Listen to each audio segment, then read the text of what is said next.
बिस्मिल्लाहिर्रहमानिर्रहीम। The toys Coventry Patmore. हीअ नज़म लिखी आहे कोवेंट्री पेटमोर। माई लिटिल सन, मुंहिंजो नंढड़ो पुटु, हू लुक्ड फ्रॉम थॉटफुल आइज़, जेको गहरी सोच वारे नज़रनि सां ॾिसंदो रहियो, एंड मूव्ड, ऐं अॻिते वधियो, and spoke in a quite ground of voice, ऐं हुन ॻाल्हायो वॾनि माण्हुनि वांगुरु या सियाणनि माण्हुनि वांगुरु। Having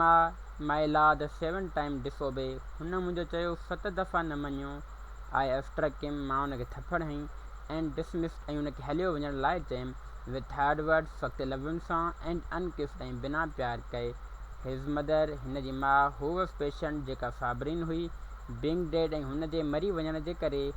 than fearing lest his grief should hinder sleep, ऐं इहो ख़ौफ़ खाईंदे उहो किथे ॾुख हुन जे निंड में रुकावट न बणिजे। आई विजिटेड हिज़ बेड, मां हुन जे बिस्तर ॾांहुं वियुसि, बट फाउंड हिम स्लम्बरिंग डीप, मां हुनखे गहरी निंड में ॾिठो,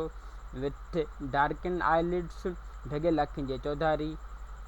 चौधारी, एंड देयर लैशिज येट, ऐं उन्हनि अखियुनि जा छप, from his late sobbing yet, देर ताईं रोअण जे करे अञा ताईं भिगियल, एंड आई विथ मोम, ऐं मां पंहिंजे रोअण सां, किसिंग अवे हिज़ टीयर्स, चुमी ॾिनी हुनखे उन जा ॻोढ़ा चुमंदे, लेफ्ट अदर्स माई ओन, ऐं उन जी जाइ ते पंहिंजा छॾींदे, for on a table drawn beside his head, छाकाणि त टेबल ते जेका हुन जे सिर जे वेझो हुई, ही हैड पुट, हे रखी चुको हुयो, विद इन हिज़ रीच, पंहिंजे पहुच में, अ बॉक्स ऑफ काउंटर्स, हिकु दॿो ॻणप वारी गेम जो, एंड अ रेड वाइंड स्टून, ऐं ॻाढ़ियुनि लकीरुनि वारा पथर, अ पीस ऑफ गिलास अबॉर्डेड बाय द बीच, ऐं हिकु शीशे जो ठहियल नमूनो समुंड जे किनारे तां खयल, एंड 6 or 7 शेल्फ, 6 या 7 सिपूं, अ बोतल विथ अ ब्लू बेल्स, हिकु बोतल जंहिंमें ब्लू बेल जा गुल पियल, and 2 French copper coins rain there with careful arts, ऐं 2 फ्रांस जा सिक्का सुहिणे नमूने सां उते सजायल हुया, to comfort his sad heart, ऐं हुन जी उदास दिलि खे राति बख़्शण लाइ। So when dead night I prayed,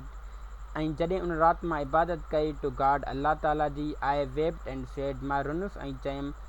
आ when at last villi with ट्रांसपिरेंट, ऐं जॾहिं असां पहिल हूंदासीं सकरात में, नॉट यक्सिंग दी इन डेथ, ऐं उन मौतारी हालत में तोखे चेराइण लाइ या तोखे नाराज़ करण लाइ को बि कमु न कंदासीं। And thou rememberest of what toys, ऐं तव्हांखे यादि आहे त असां पंहिंजनि ख़ुशियुनि लाइ, वी मेड अवर जॉइज़, कहिड़ा न कहिड़ा रांदीका ठाहियूं था,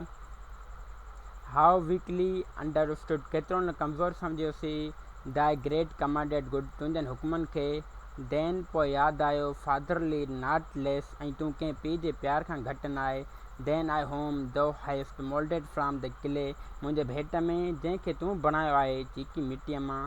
दाउथ लीव द ब्रेथ एंड से, तूं मुंहिंजा रब छॾे ॾींदे पंहिंजो गुस्सो, ऐं चवंदे I will be sorry for their childishness, ऐं मां तोखे माफ़ु कयो तुंहिंजनि ॿारड़नि हरकतुनि जे करे। Translated by Imran Hasan Solanki.